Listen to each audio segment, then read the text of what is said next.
But in the past, I would say maybe 3 years when I've really felt like I've come into my own, everything opened up for me because I knew that the key to success in all things, life, career, whatever, was that I was me, because that was going to be the thing that brought everything else.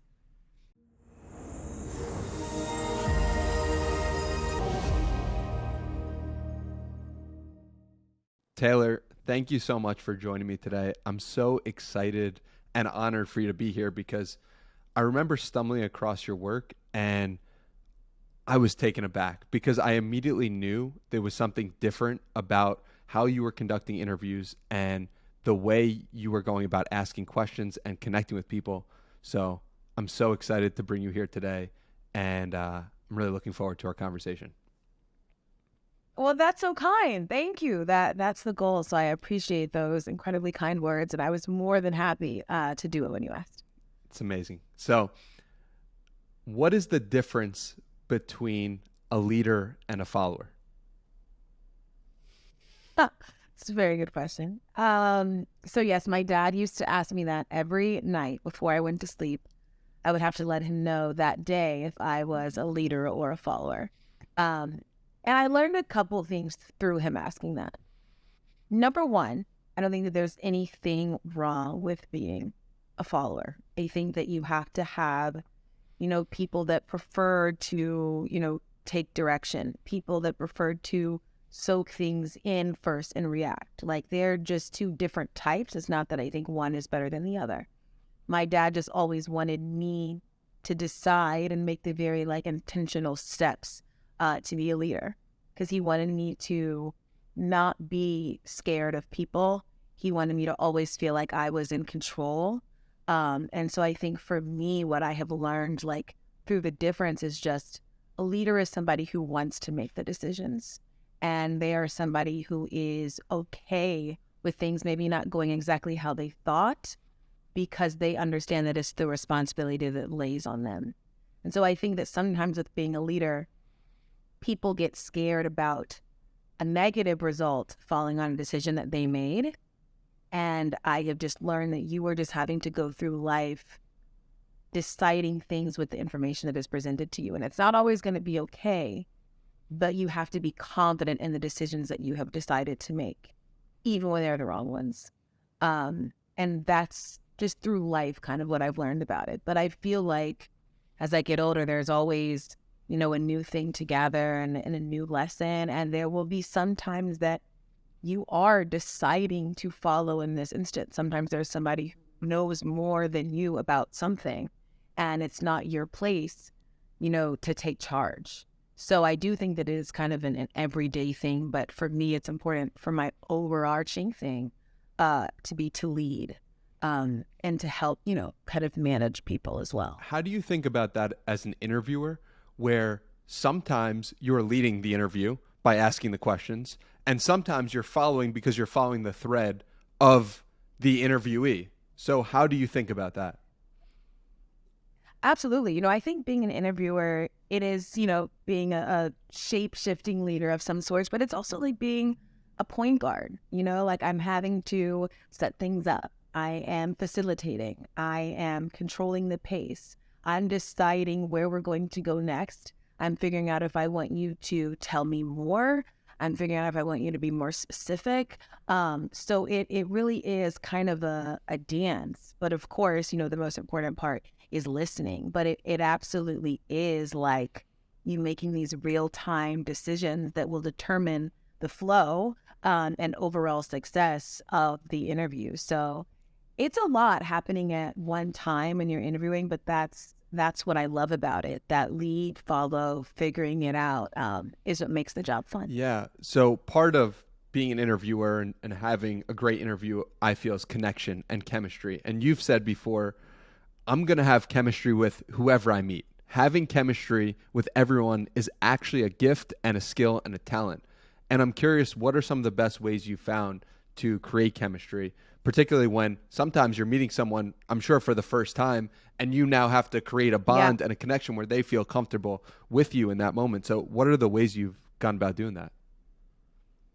No, absolutely. I mean, for me, it's like the first 10 minutes or so before an interview starts are incredibly crucial, mainly when it's somebody that I do not know. Something that has helped me throughout my career is talking to them about people they're close with. So, like, for example, the very first time I ever interviewed DeMar DeRozan, it was like maybe 4 years ago. Yeah, he came on the first iteration of my show. I had never met him before in person. Like, I didn't know much about him personally outside of, the research that I had done. But I had interviewed Kyle before, and I know Kyle Lowry, and I know that they're very good friends. So, before I had interviewed DeMar, I let Kyle know. And then when I got in front of DeMar, we're talking about Kyle and how funny he is. And DeMar jokingly, like, I love Kyle. He's an asshole. We're making these jokes about Kyle and kind of bonding over somebody that we both know. Even though DeMar knows him way better than I know him, it was a common thread. And I think even just that tends to make people feel a bit more comfortable and make them feel like they're talking to somebody who is their friend and somebody they'd want to open up to. So really trying to like get connections outside of the interviewee interviewer has helped me, I think, build chemistry when it is somebody who I am unfamiliar with personally. What else?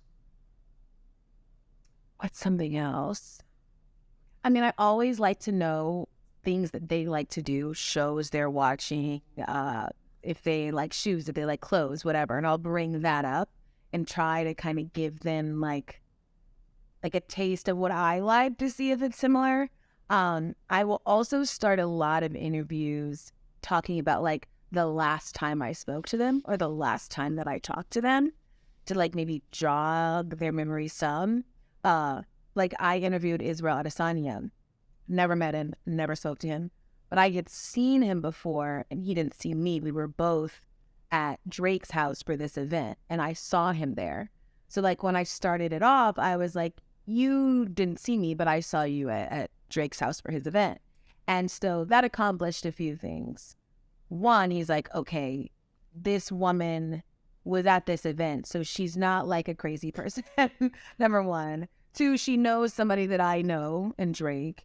And three, she has fun, right? Like, in me saying that made him, I'm sure, feel like he knew me in some way, the same way that it made me feel like I knew him. And that just kind of made build the chemistry and also instantly kind of put him at ease. I actually think he might have made a remark about it after I said it.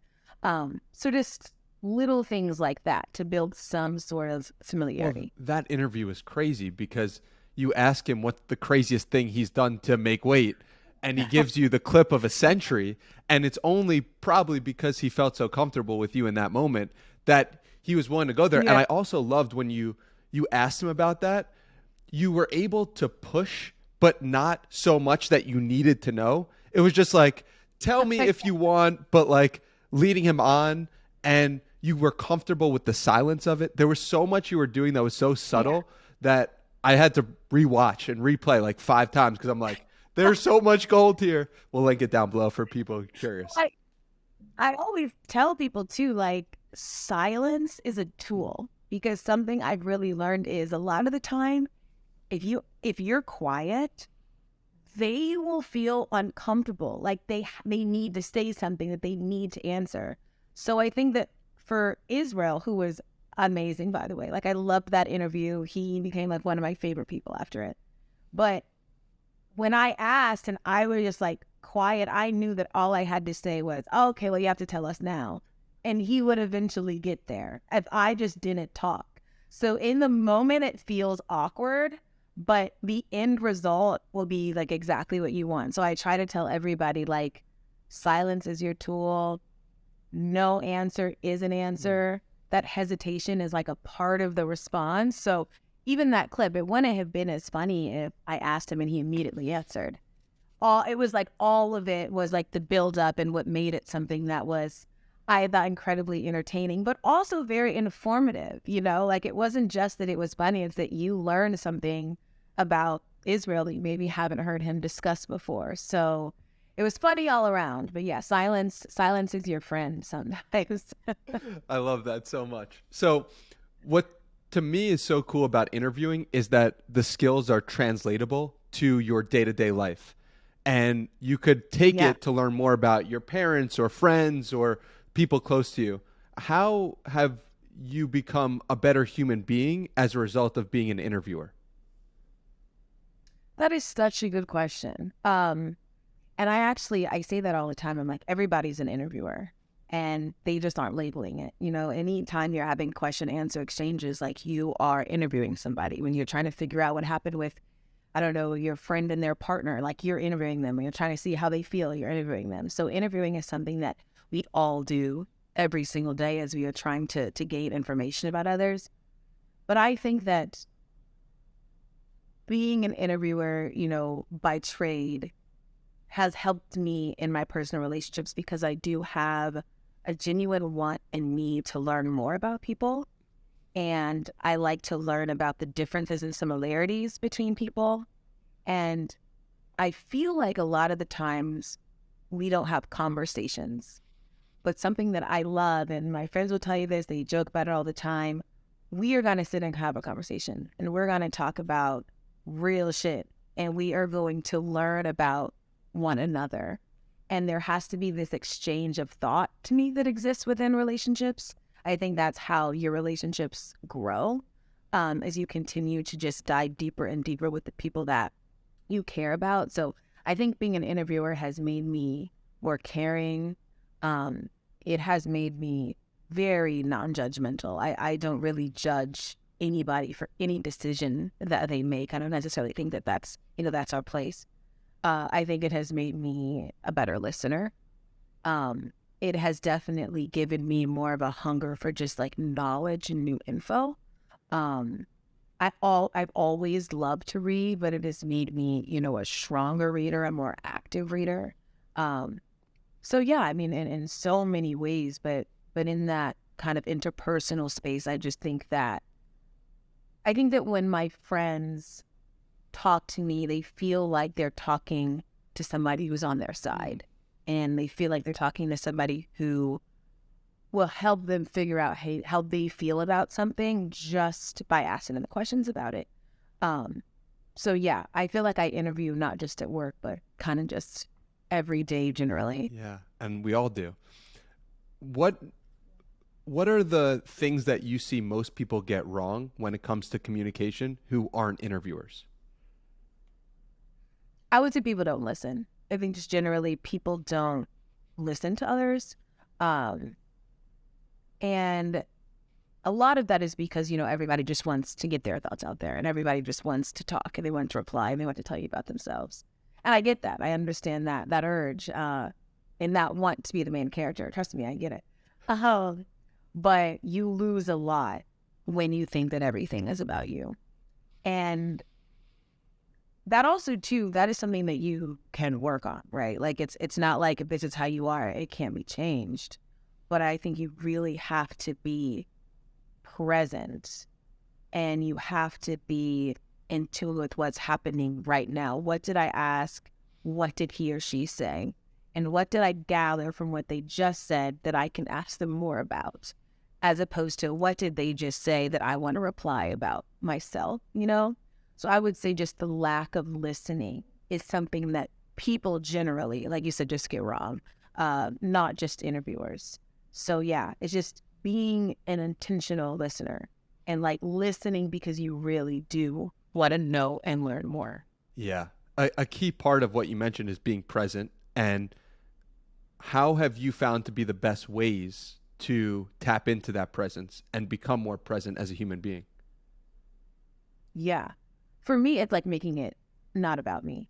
And something I always say, we are not as interesting as we think.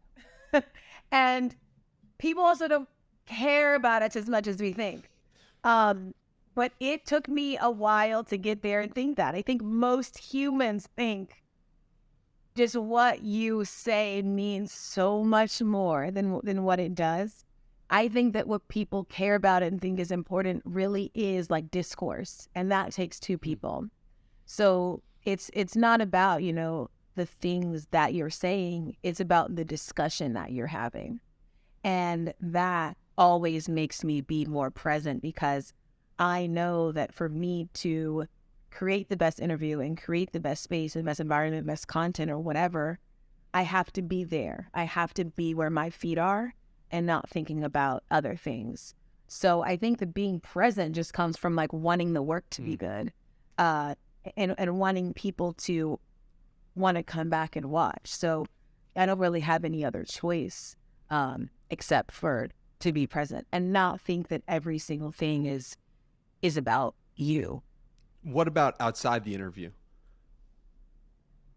Outside the interview, being present, just like in life? In life, yeah. Or do you have any particular tips or practices or ways of being? Because I find so much is transferable. For sure. But you know what's interesting? I would say it's probably harder for me to be present in life than it is in work. Wow. Why is that? Like, yeah, and I'm not exactly sure why that is. Maybe it's because when I'm not working, I'm thinking about what's going to be next, you know? Like someone once told me this thing there, like I think that people have this kind of destination addiction, like always thinking that happiness is going to be in the whatever is next. And I think that sometimes in my outside of work life, I'm just always thinking about what's going to be the next step and the next thing that I have to do. And it's hard for me to be present because I just think everything is this journey and like rush and race to figuring out the next thing. So even if I'm not working, I'm just thinking about how I can make work and the circumstance better. And so it's hard for me to just live and be where I'm at, although I am working on it. How are you working on it? So I think that it really is. People have told me first up, meditate. That's something that Bam Adebayo has said would really help me. He said that meditating is something that he's been doing too, to continue to be more present. He said he meditates actually right before every game, right before he goes out there, he meditates. And I thought that was really interesting. So I've tried meditating. I don't know if I've got the full gist of it yet, but I certainly see the benefits. But something that I do and have always done, reading helps me be present and journaling helps me be present. Because when I will journal at the end of the day, I ask myself like 3 things that happened that day that I was proud of and 3 things that happened that day that I wasn't.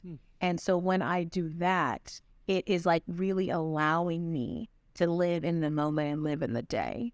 Whereas I used to I wouldn't be very consistent with the journaling. And so when I would be writing about things, I would have already forgotten because I wasn't present enough in that day to be telling you how I felt about those moments. So really pushing myself to make sure that I do it nightly has really made me appreciate everything that can happen in the 24 hours and everything that can happen in the next 24 hours and how things are constantly moving and life is not static. And that's why you have to really be there, to take it all in. It fascinates me so much to hear about how you feel as if you lack presence in your day-to-day life, because I can tell how present the interviews are. And those writing and journaling and reading are incredible ways of being. And can't imagine Taylor Rooks meditating and what that would mean for your connection to people, because it's my belief that we can only connect as deeply with someone else as deeply as we can connect with ourselves. And you clearly have connected very deeply with yourself to get so much out of so many people. But if you go down a layer deeper and really uncover yourself and really tap into that presence, it is just going to, I don't know, I feel like it would change. It would take you to another level. In my eyes, you're already Hall of Fame level. You're going to be absolutely goated at when you start a meditation practice. That's my personal take on it. I hope so. I hope so. That's the goal. And I will say that's something that has been good with meditating. One thing about me is I am incredibly self-aware and I know who I am. But I think a lot of people don't always know who they are. And I have certainly gone on a journey of learning the things that I'm good at, the things that I'm bad at, the things that I need to work on. I've tried to shift from seeing maybe a flaw in my personality and just chalking it up to, oh, that's how I am, and more so figuring out, well, how can I grow from this, and then how can I be better? And I think sometimes looking in the mirror is difficult for people, but that growth only happens from the difficulty of staring at yourself, I think. So more so than asking other people questions, I think you really have to ask yourself questions and figure out what the answers are for you, and how those answers like manifest in your day-to-day life, and how you can get better from those things. So a very underutilized tool just generally is knowing who you are and being in touch with who you are. Because then when you get to the core of that and you master self, that to me unlocks much better things, much more important things, and things that allow you to be introspective in a real way. And so, yes, I do hope that meditating can continue that journey, and show me things that I don't really know or haven't discovered, about myself or the world around me, or why I am the way I am in certain ways. And that will in turn bleed into the work. What's your current practice like, and how have you gone about doing that? So I'm still app based. You on the apps using Calm. I like that. I think it's soothing hearing the voices. But then I've tried also too just the music, and it guides you just like what to think while it's playing. So I need to figure out which one I like the most. But I think I like the silence. I'm also just generally a silence person. You know how some people come into their home and like they turn on the TV because they want the noise, or they put on music. I'm the exact opposite. I don't want anything on. Like, I'm the person in the Uber that says like, no, we don't need music. I like the silence. So I think that I will continue down the path of just having, the nature sounds or something while I'm meditating, or just having the guided breathing. I like that too. So figuring it out. It's a process at the moment. I love it. Well, I started doing the practice of 20 minutes in the morning 4 years ago, changed my life. I then started doing 60-minute meditations, and you go real deep on yourself, and you really start to understand the things that have caused you to be you. And this podcast is a result of me doing 60 minutes meditation for 60 days straight. So you will, yeah. Oh, so you did 60 minutes every morning for 60 days. Yeah. And now I'm doing it again. So I'm on day 29 of 60 minutes, and I'm doing that at night, and I'm sleeping so well and so easily. Oh, goodness. And so, yeah, So how, if you already did it the one time, right? How do you push yourself in the second time to make it different? Does that make sense? Yeah. I mean, I'm not trying to make it different. I'm just trying to be friends with the voice in my head, which I found through doing this practice. Because what happened to me at first was you go through the traumas of your life, and you go through like the things that get stuck in your brain. So for me, that was getting shoved into a locker when I was senior year of high school, and I was holding on to that for so long. And what I found is that people have their own therapy sessions that they do, and then after they clear through their inbox, it's like peace, presence, and just oneness with the moment. Yeah. So yeah, because you realize all the things that are just like tucked away in your brain, like that are there, but you haven't really dived into. Have you done like actual therapy? Yeah, I've been to therapy as well, but the meditation and being my own therapist has been by far the most beneficial. Has helped more. I love that. Yeah. And I love that too, because you have to see everything to figure out what works best for you. So like you needed to go to therapy to see that you liked meditating better. And I don't know if people always try things to figure out what they like. They do one thing, and if it's good enough, they do it. If it's not good enough, they just stop completely. But there's always more. There's always a different resource. So I love that you tried, a multitude of things until you figured out the thing that was the most, productive and beneficial. Yeah, what was funny is it wasn't trying to achieve anything. Like I was just like, let me, I don't know, find more. I don't know why I was pulled toward it initially, just because I saw a friend act with more peace and kindness. But for you, is like you started the meditation because you were like, I know I'm lacking in this area. Yeah. That was it. Yeah. I was like, I feel like I don't necessarily know how to be present. I felt like in the moment. So I used to go to therapy every week. That was something that I was big on. Pandemic happened. It kind of slowed and I want to pick back up and go to it. But the reason that I wanted to go to therapy is because I knew that I was just more in tune with work Taylor and like what Taylor Rooks looks like and kind of less in tune what this person looks like. Even though I knew it and I understood it, I felt like a stronger sense of ownership to work me. And I knew that wasn't sustainable and that also just like wasn't the way to live. Now it's opposite, right? Like I understand that I have to foster me and everything else comes from that. But so I wouldn't say that I entered into this wanting to achieve something, but I certainly entered into it knowing there was something that I needed to fix, if that makes sense. Because I don't think those are the same, right? And so it has really helped me with that. Therapy has, and I'm hoping that getting onto meditation continues that too. How have you noticed the flip of you putting your work persona above your personal persona, and now why has it flipped? What are the changes? Yeah. Well, I read this quote and it was like, you have to learn to love the parts of yourself that nobody claps for. And I think that, so I need to cough.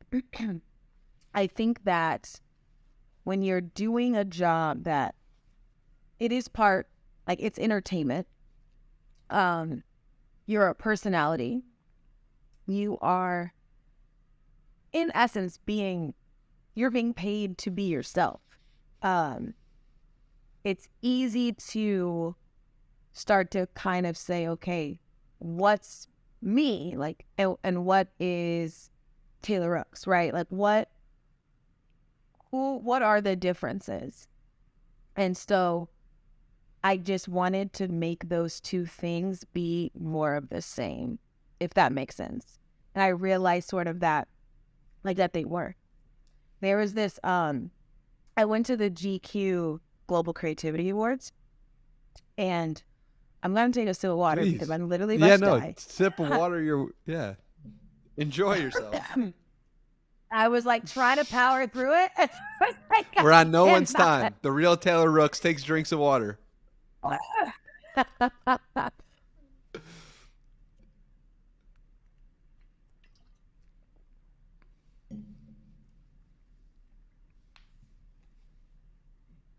Okay, I think we're back. Sweet. Okay. Oh, so I went to the GQ Global Creativity Awards, and at the awards, Hoi Yun was getting an award from Squid Games, that the main actress from that show, and she's talking about just her journey in the business, what she's learned about herself, the road she's gone down, and she says there would be mornings that I would wake up and I would ask myself, am I enough? And then there would be mornings that I would wake up and ask myself, am I too much? She goes, but I realized that what I should be asking myself every morning is, am I myself? And when she said that, I genuinely thought I was going to cry because it resonated with me so much. Like it has actually been a true battle and process to get to the point where you know what is most important above all else, paramount above all else, is that you're stepping into every day as you. Because it is a losing game if you are trying to please everyone, or if you're trying to be too much, not enough, all these things. There will always be someone or something that is not in complete, like, tandem and unity with you. But that doesn't matter if you are in step with you. But I know what it's like for people to not understand. I know what it's like to just simply be existing and people have things to say. You know, I know what it's like to feel like your voice is being taken away because people are so focused and consumed with other things about you.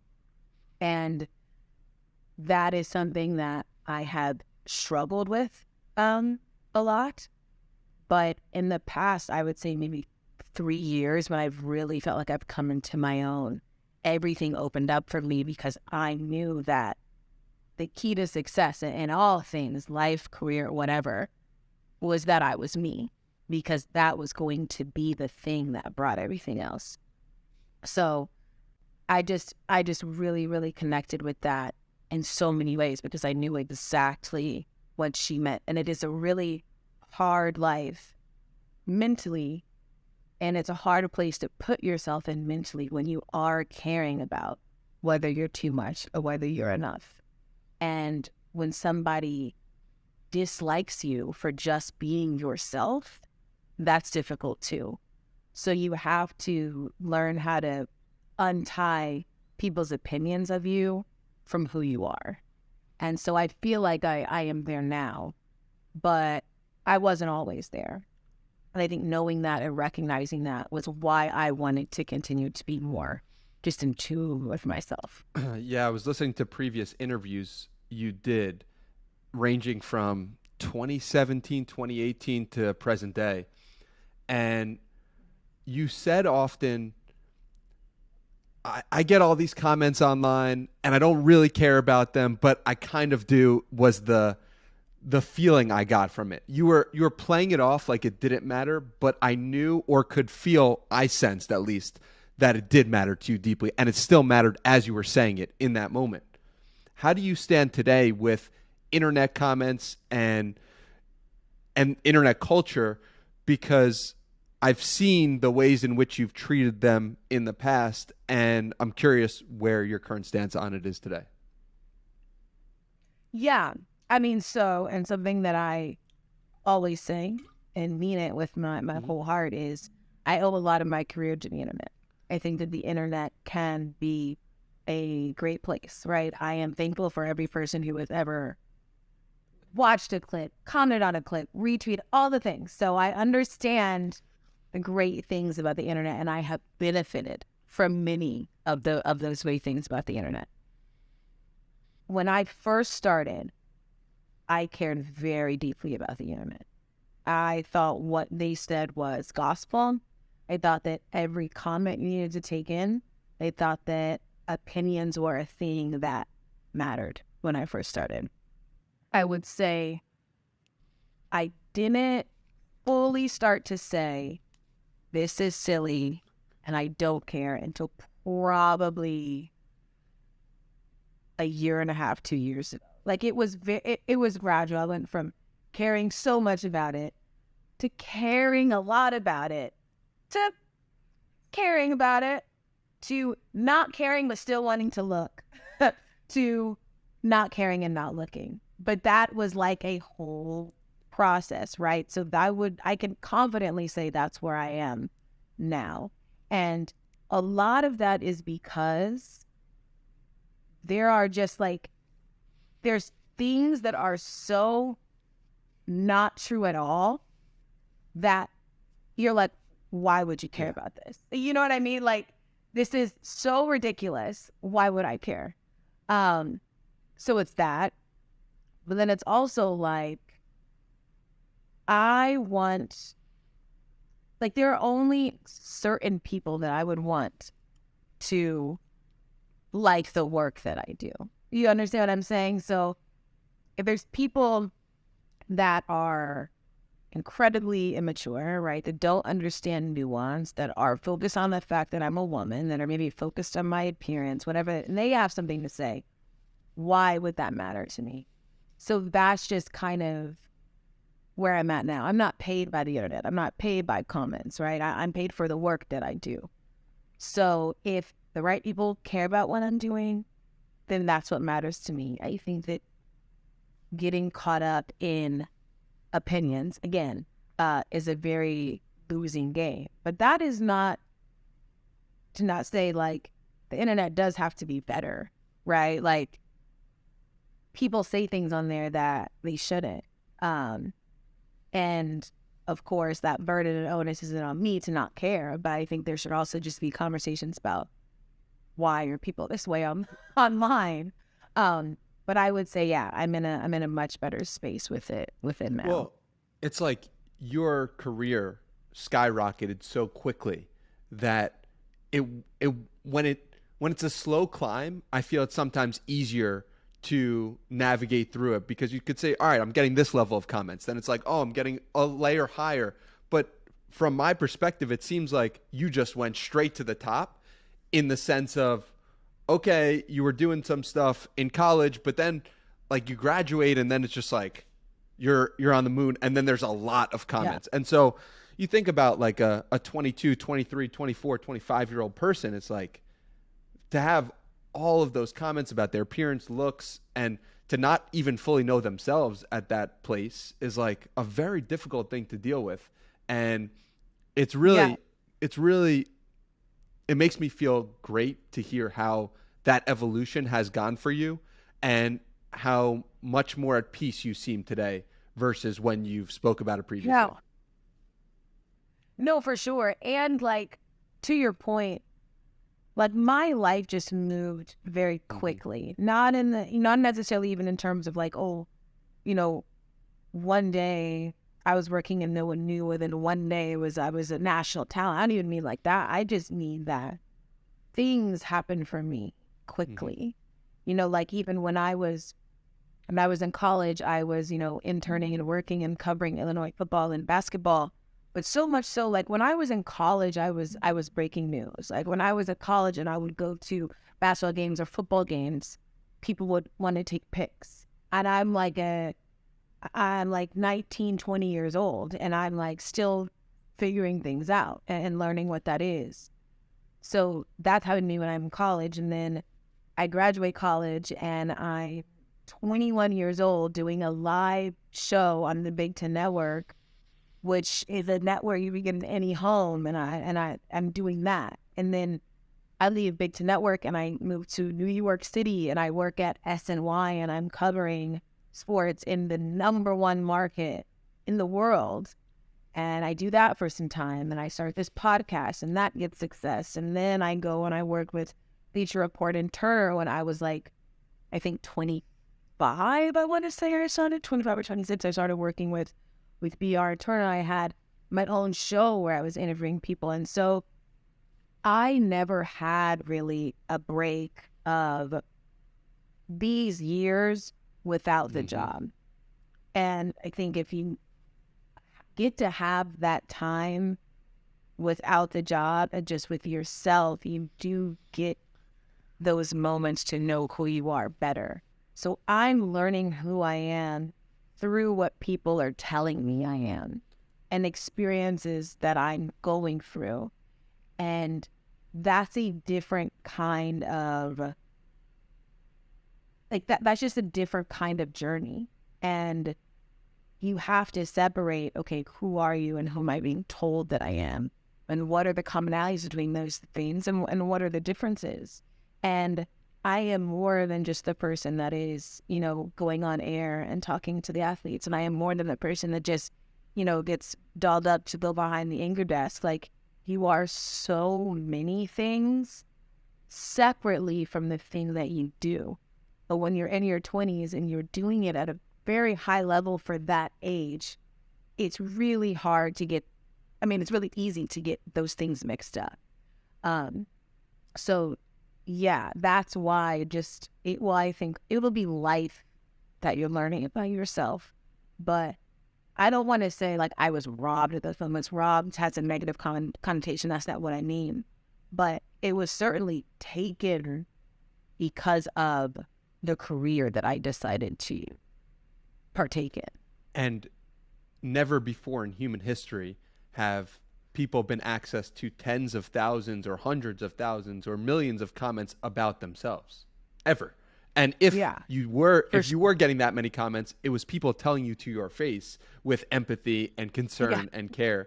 And that's one of the things and one of the reasons why I feel as if the comments really do hit you at such a deep level, or had in the past, is because you are such an empathetic person and you do care so much. And so when you inherently care about other people, you are going to look at other people commenting things and being like, I really value what you say, and I really care, and I'm empathetic to what you, but learning to separate that is like, this person has no skin in the game. is really important. And it seems like you've done that well. Oh, for sure.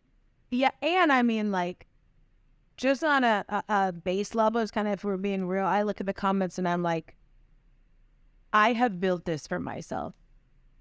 And I know that I'm very good. And I know that whether or not you see that doesn't affect me in pay. It's not going to affect who I get on my show. It's not going to affect what I've built. So above all else, that's what I tell myself. I am very proud of the space that I occupy and who I have become in spite of all the things. And so I know with literally full certainty that no comment stops that. So then why would I care about the comment? Like, when it really comes down to it, that's why I'm now fine with it. And there probably is, some correlation between feeling like you're solid in your career and not caring about comments. I'm sure there's maybe something there that I haven't fully tapped into, but knowing that and knowing who I am and knowing that it's solid, who cares what the internet has to say? It has genuinely no effects on just my position. Yeah, you've built it. Let's talk about real Taylor, and particularly you wanting 5 kids at one point in your life. And when we're talking about this incredible career you've built for yourself, but also wanting 5 children, how is that going? Is that still something you want? And are you still looking forward to being a mother someday? Yeah. Oh, absolutely looking forward to being a mother someday. I don't know if I'll have 5. I feel like I would have needed this to have started by now. But definitely minimum 2. I for sure minimum want to have 2. Going through the process of freezing eggs, which obviously makes you feel like you have this insurance. So it doesn't necessarily matter if you're 36 and have your own kid, you have your 29, 30-year-old eggs to use. But that is something that I want so deeply. Being a mom is number 1 on my list. Anyone who knows me knows that I love kids. I think that there's something so beautiful about creating a life through love and loving that life and shaping a human. So yeah, having kids is certainly something that I still absolutely want and need, for sure. Why is motherhood and parenting something you're so excited to do? I think a lot about my parents and how just these little and big things that parents do truly make you who you are.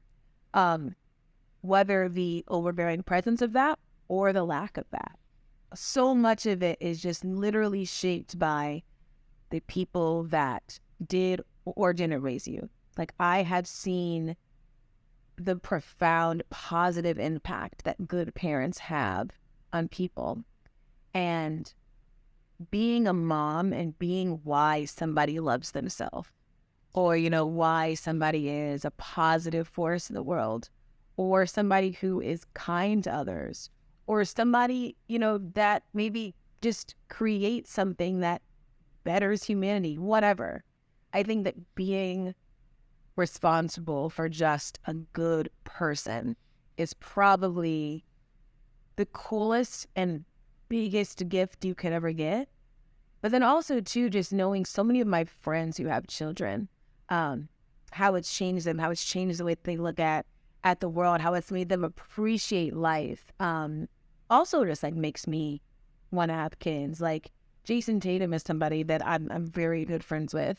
And seeing how he is with the Deuce, I'm like, this is cute. This is what pure, real love is. I don't know if people know that actual love until they have kids. So I think it will just be nice to know what that kind of love feels like, and to understand, what Jason is talking about when he talks about Deuce, or what parents are just talking about when they talk about their children. When I hear my mom and dad talk about me, I'm like, wow, this is this otherworldly feeling that you legit will only know if you have one that is your own.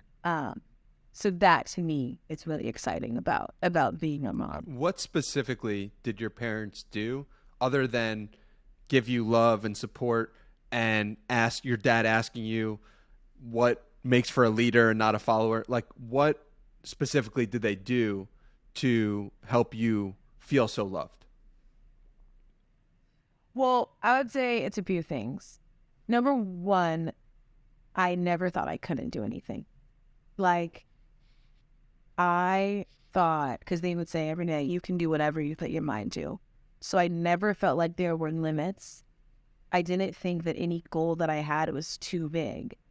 They gave me such this irrational confidence that I was like, oh, this is what I want to do. I'll do it. And they also made me understand that things in life, like, it's all stops to get to the ultimate thing. Like, obviously, was I very happy when I graduated college? Yes. But I always was like, I'm supposed to do this thing. Like, there was just things I felt like I had to do, and I wasn't necessarily patting myself on the back for doing it. Now, that I maybe wish I did. I wish that I, again, was present and was like, I accomplished this thing, but I was like, okay, I know I have to do this to get to the next thing. But they always instilled that in me, that like, you can do the thing that you want if you take the steps. So I just knew things were the steps. So it was that, number one. Number two, and what I think was most important, is they let me talk. Like, it was never be quiet. It was never you're asking too many questions. I never felt like I was annoying my parents, even though I likely was, because I'm telling you, I didn't shut up. But they encouraged that. And so I think my parents saw like skills and characteristics and things in me that they didn't try to quell. They wanted me to be all of me wholly all the time. And so I felt very loved because I knew they were like really seeing full me and thought I was just like the best thing in the world, you know? So yeah, I would say that for sure. And it's so funny, you know, just as you get older, like you see so many things that you got from your parents. Like, I didn't think it when I was younger, but now I'm like, I act exactly like my mom. Like, my mom and I take in the world the exact same way. And it's like, I love people like my dad, because if we were at the store or the airport, whatever, my dad was going to talk to everybody. He'd come back the next time and he'd be friends with the people there. Like, you really are a sponge of your parents and you're taking things in. And so that's another thing too about being a parent. That's really cool to look at the things that you instilled in this person and what they got from you. You know, you're always hoping that, you know, your kid gets all the best parts of you. But yeah, they just made me feel very loved because they were always pouring into me, but also wanted me to always feel very comfortable and confident enough to be exactly who I was. So good job, Thomas and Stephanie. I love it. Yeah, no, you could feel the warmth and love that you have for yourself that probably got instilled from your parents. And I'm curious how you transfer that to the person you're interviewing when you are. Are there any particular things you do to make them feel seen, understood, loved that you got from your parents?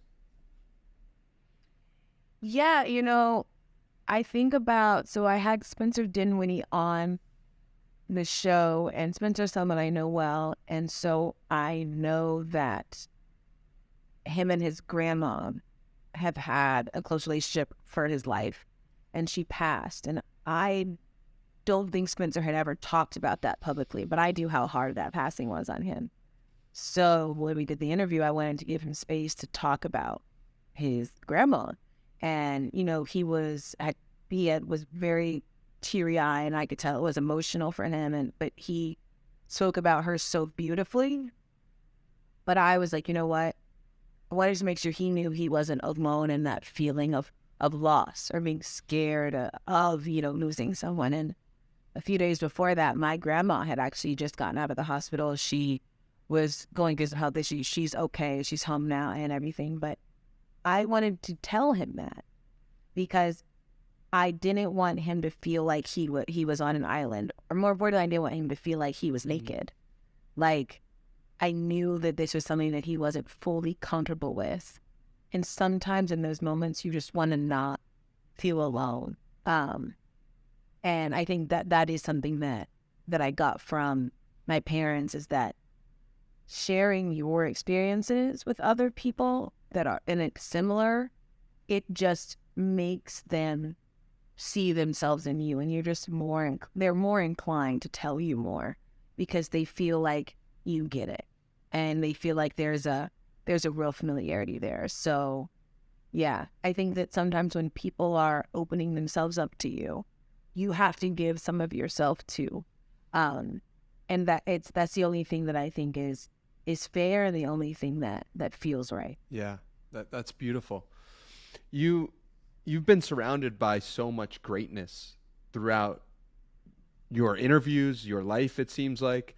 And I'm curious how your definition of greatness has changed throughout your career. That is a really good question. But I think when you first start out, to you, greatness is black and white, right? It's like, who's the best? Who won championships? Like, who's number one? Like, all of these things to you, that's what it means to be great and have greatness in your life.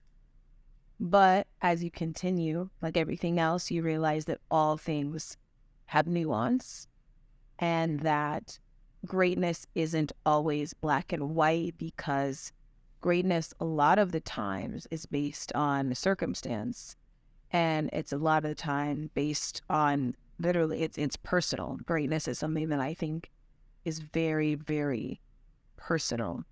And I don't think greatness is about accolades or winning as much as it is about how you decide to show up. So that to me is like understanding too that like definitions do change, and that's why I really like that question. Things aren't as solid as we believe them to be. And also too, most things we decide to define. So what I think is great doesn't have to also be what you think is great. And for me, it really is just about how you decide to show up. Did you show up as the greatest version of you? Is like kind of what greatness is now to me. It isn't just this or this. It's what did you do with what was available to you? Did you excel? Did you figure it out? That's what it means to be great, in my opinion. Do you still want your interviews to feel necessary? Absolutely. I mean, that's like the only way to be. And sometimes you feel like they are, and sometimes you feel like they aren't, right? Just to be totally honest. Sometimes I'm like, is it falling off some? And am I still giving the content that I want?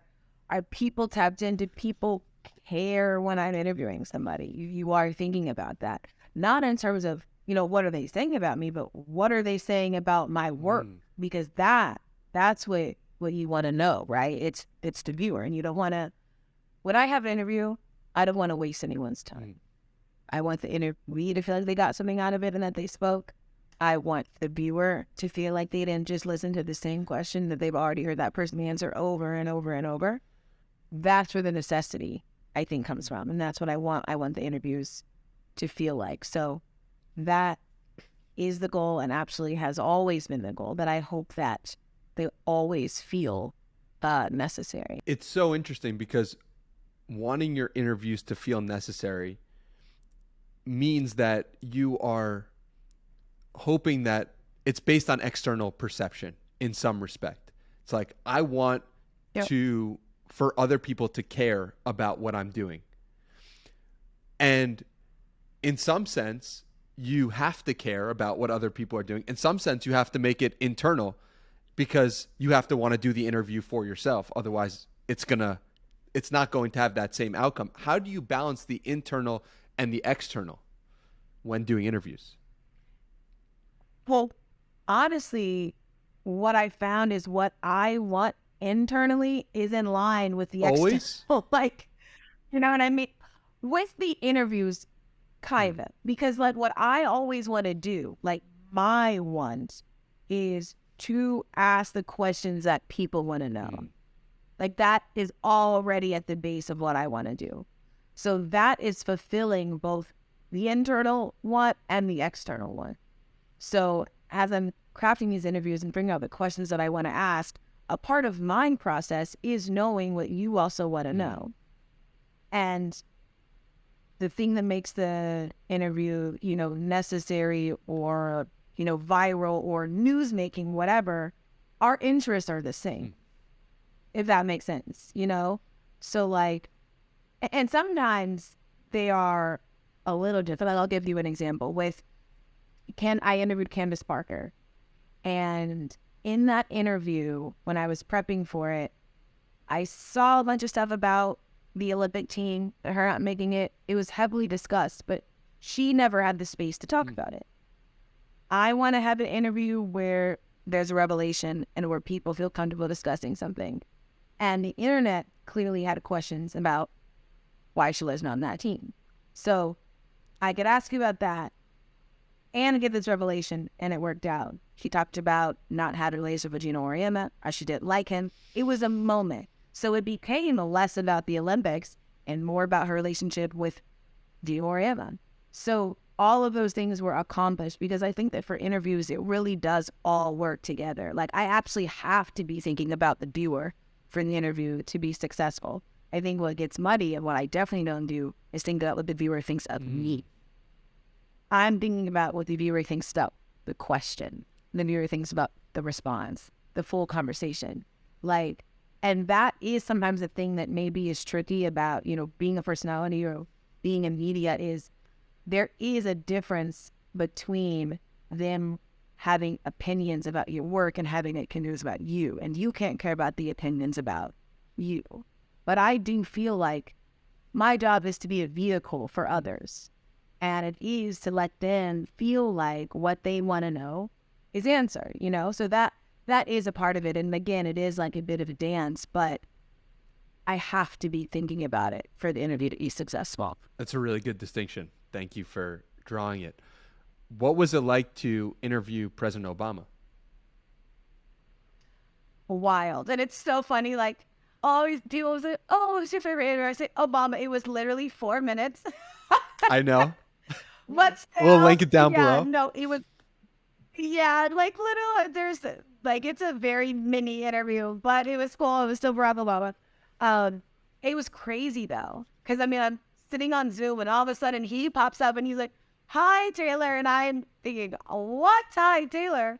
And then for him to be like, I like your working, and I watching you do a Bleacher Report, and, he knew my uncle, wild. So it was really crazy. I think that's one of the things that sometimes it should be about the job, especially in sports, is so many people watch sports that a lot of the people that you are fans of their work or you maybe admire what they've done for the world or whatever, there's a chance that they've seen you before and you don't know that, right? But this is a very specific thing. People love sports. So that tripped me out. I feel so honored, so blessed, so thankful that I got to do that, even for the short time. And that I got to ask him about, how women have impacted his life. So I truly cherish that moment. And hopefully one day we have you, an actual interview where we're sitting and I can ask some really fun stuff. But it was really cool. That is definitely up there, the top moments for me. Yeah, it was interesting listening to it yesterday or watching it. And I was like, this is only one question. I wanted more and I wanted to see more. And you can ask one question. I was like, okay. It was the 5 of us got to ask him one question about his book. So it was cool. I think he was like me, Tracy Ellis Ross, Hannah Bronfman, 2 more people I can't remember, but all that day we went separately, and we all got our Obama moment. I'm looking forward to a longer interview with him from you. But another one of those moments that tripped you out, it seemed like, or was a moment that really helped you understand you had taken a new level in life, was when J. Cole came up to you and said he had known or recognized your work or enjoyed it. What was that like in 2019, and how did that make you feel? in that moment? Yeah, no, it was crazy. It was when All Star was in Charlotte, and of course, J. Cole's from North Carolina, and I went to a Dreamville event. His manager E was like one of my favorite people. He's a big friend of mine, so I went to that event. I know Mandio was another artist on Dreamville, so I went to see them, say hi, and Cole was there. So I'm talking to them, and Cole literally was like, Taylor, it's nice to meet you. I watch a lot of your stuff. I mean, Cole's a big sports fan, so he probably knows like everybody that works in sports, but for him to like know my name and recognize me and mention interviews was a really cool moment because I mean, I love Cole's music. And that was like the first time I think that somebody that I deemed as like very important in the culture, knowing who I was. So that was a really, really cool moment. I've gotten to know Cole since then. And he's just a great person. So, and that was really, really nice. How does something like that change you, or that happening over and over and over again change you, or change the way you interview, if at all? And meaning what, people recognizing, or what do you mean? Now potentially people are coming into the interview like, oh, we know what a Taylor Rooks interview is like. Oh, yes. Versus them coming in cold. Has that helped you? Has that hurt you? What has been the impact of being more known and your own star in your own right when interviewing people and coming into an interview? It is so funny you asked this because I was literally just having this conversation. So like, how do I explain the thought process that I was just having? Okay, so I was talking about Oprah Winfrey. Obviously, GOAT, like great interviewer, one of one, has an empire, all the things. There is nothing you can take away from Oprah Winfrey. She is her, right? Oprah. The biggest thing that Oprah got on her side, and that was through the work that she did and what she earned, the biggest thing she ended up getting on her side was that you knew what an Oprah interview was. So you knew that if you were going to sit down with Oprah, it's going to be emotional. You knew the type of question that she was going to ask. So you come in there with the expectation of revealing or being naked or showing yourself, showing who you are. And that to me was like the biggest accomplishment that she created, was that she made a space, like a literal space for people, and you knew what to expect, and that she had that on her side. You could say the same thing maybe about somebody like Howard Stern. You knew that if you were going to go on the show, you were going to have to talk about some stuff you didn't want to talk about. It was going to get uncomfortable, but you were going to discuss it because you were making the decision to go on the show. You were entering into this. You said, this is a game that we are both going to play, and I have signed up, right? They had that on their side. I think that when you know that somebody is going to ask you certain questions, that you'll have to reveal yourself in certain ways, you will only decide to do that interview if you are ready to do that thing. So there's going to be some people that don't want to do my show because they don't want to be asked the kind of questions that I ask, which is fine. Because if you're not going to do that, this won't work. Like the show won't work. So that's okay. I hope that eventually you want to do that so you can come on the show, because I want to interview everybody that has something to say, right? But I have found, that now it's kind of like, okay, like, I know she might ask me about this thing, and I don't really want to talk about this thing. Do I want to do the show? So I say that to say it has both helped and hurt.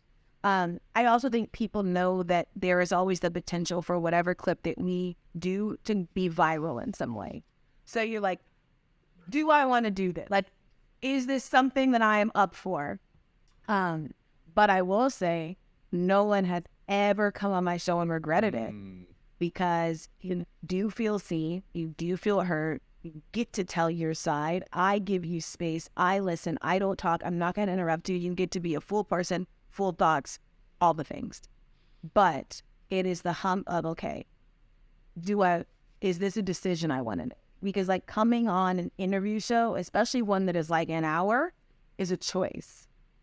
and you have to be comfortable with making that choice to come on to the show. So it has changed, right? Like, honestly, when I very first started, when I had my podcast that I decided to do at SNY, I was getting all the guests. Because I think there was this thought that, like, oh, maybe no one's got to see it, but also I don't really know what she's going to do. Like, I was maybe 24, and I was doing the podcast at SNY, which is a regional network in New York. But we had KD on the show. We had Jimmy Butler. We had Jaylen Brown. We had Dwayne Wade.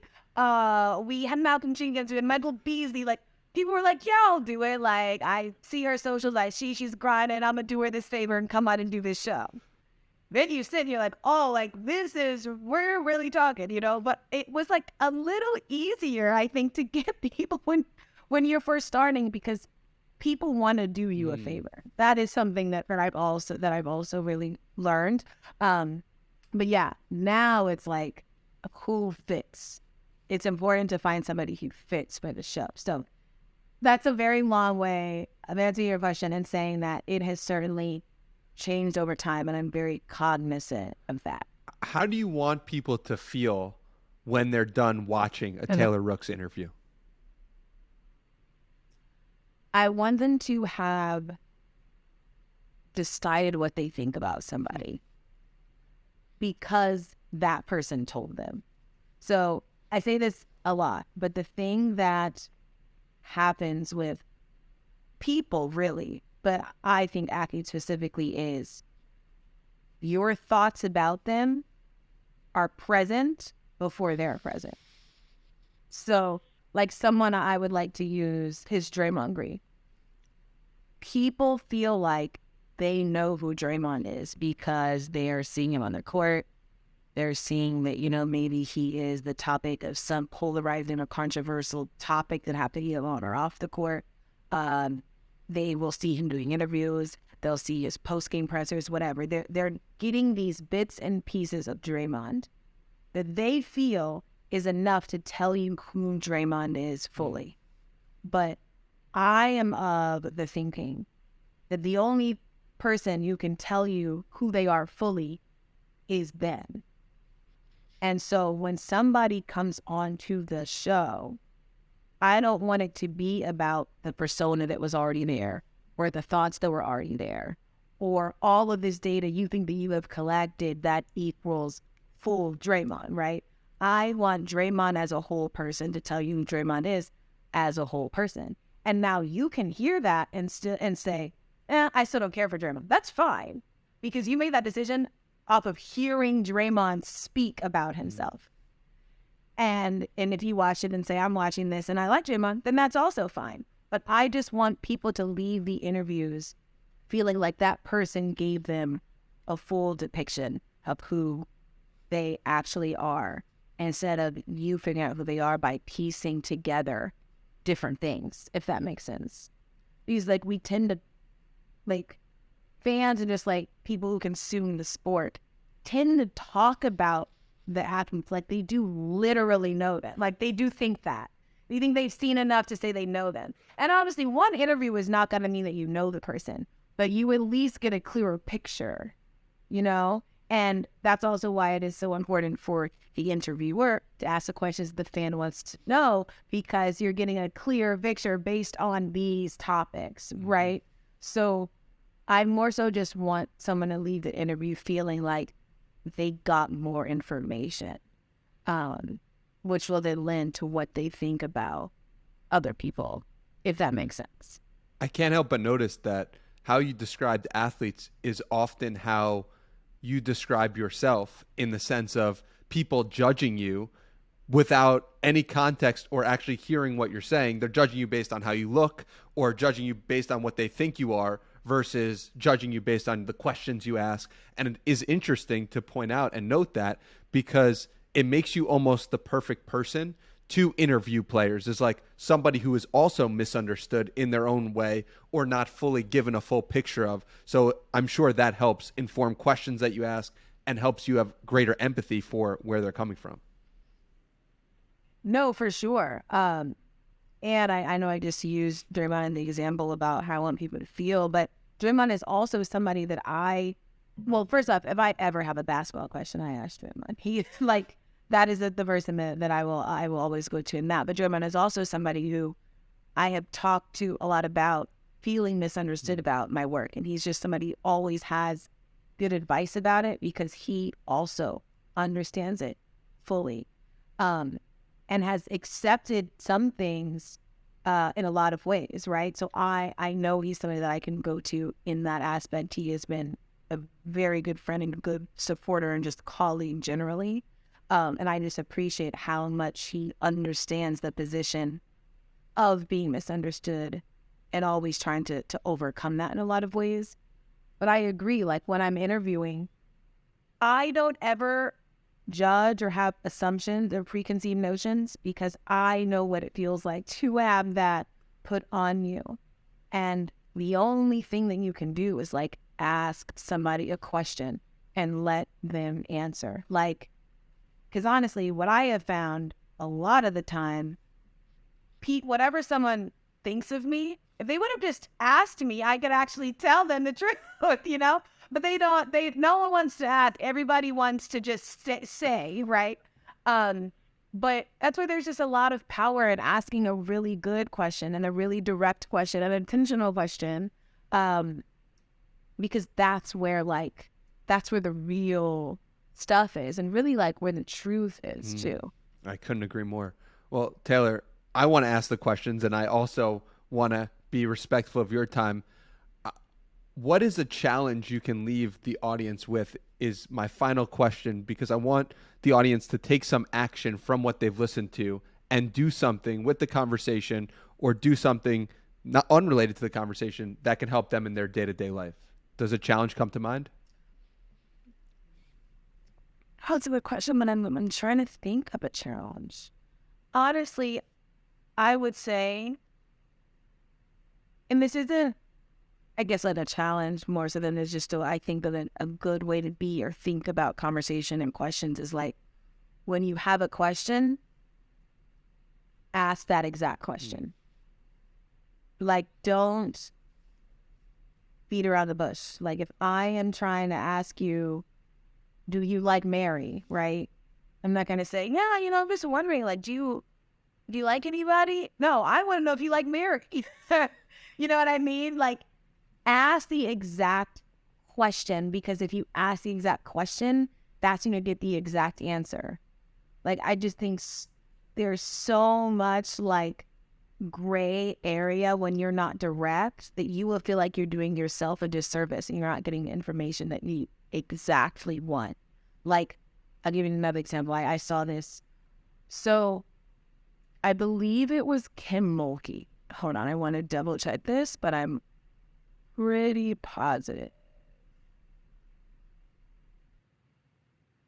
it was. So there was a press conference with Kim Mulkey, and this was when Brittany Griner was still detained, unfortunately. And at this point in time, Kim Mulkey hadn't said anything about Brittany Griner. So she's doing a press conference about her team, and one of the reporters in the audience says like, you haven't, said anything about Brittany Griner, like, what are your comments? And she goes, and I won't. Now, if the question was, why haven't you said anything about Brittany Griner? She would have had to answer that. But when you're kind of waffling because, like, you don't really want to ask, like, then you're not going to get what you're trying to get. So I think that my challenge is actually to just say what you need fully and ask it exactly, if that makes sense. Well, it does make sense. And there's two things that pop out. One is that you get better at questions from asking questions. That's first. And two, that is closely related to confidence with yourself when you're asking that question. So yeah, for sure. Because I think there is a right way to ask anything. Like, you just have to figure it out. Like, I'll use DeMar DeRozan for an example. Like, I was interviewing DeMar when the Raptors were in the Eastern Conference Finals the year after DeMar left, and Kawhi's there, DeMar's on the Spurs. Like, the whole topic was like, they were able to get this done without Kawhi, or with Kawhi. They couldn't get done tomorrow. That's the whole topic. That is a touchy subject to have to talk to somebody about the thing that they love, what they have made their craft, their passion is basketball. And everyone is saying you weren't good enough to take a team that you love there. It was a touchy time, touchy subject. But I knew I had to ask. So instead of me being like, what is it like to watch the Raptors in the Eastern Conference Finals? I just said, right now, the narrative is the Raptors were able to get it done with Kawhi, but they weren't able to get it done with you. What is your response to that? And then he gave an actual response to that. Whereas if I would have just said, what's it like watching the Raptors Eastern Conference Finals, he would just be like, it's great. I'm happy for my guys. Kai's my friend. Like, do you know what I mean? Like, you have to say what you mean for the answer to be meaty and like what you actually want. So don't ever think there's something that is like, honestly, that's what I would say to people. Don't think there's something that you can't broach. You just have to figure out the right way to do it. And sometimes for me, that has been framing this as, this is what other people are saying. This isn't what I'm saying. It's what other people are saying. I remember interviewing Jimmy Butler when he was in Philly, and this was after the infamous pickup game. And I'm like, people think you're a bully. Are you a bully?